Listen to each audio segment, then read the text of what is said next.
আজ 12ই জানুয়ারি স্বামী বিবেকানন্দের জন্মদিন। এই দিনটি আরও পালিত হয় জাতীয় যুব দিবস হিসেবে। আর সেই উপলক্ষে উৎসবের আবহে মুখর হয়ে উঠেছে বেলুড় মঠ।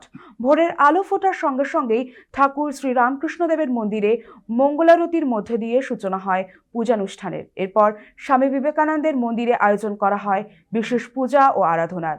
স্বামী বিবেকানন্দের জন্মতিথি উপলক্ষে রামকৃষ্ণ মঠ ও মিশনের বিভিন্ন সংগঠনের পক্ষ থেকে বর্ণাঢ্য শোভাযাত্রার আয়োজন করা হয়। স্বামীজির আদর্শকে সামনে রেখেই সেই শোভাযাত্রায় অংশ নেন অসংখ্য মানুষ। পাশাপাশি স্থানীয় বিভিন্ন বিদ্যালয় থেকে ছাত্রছাত্রীরাও আজকের এই বিশেষ দিনে স্বামীজির জন্মদিনে যোগ দিতে বেলুড় মঠে উপস্থিত হন। স্বামী বিবেকানন্দের তেজস্বী ভাবধারা, তার মানব কল্যাণের বার্তাকে স্মরণ করেই দিনভর নানা কর্মসূচির মধ্য দিয়ে পালন করা হচ্ছে জাতীয় যুব দিবস।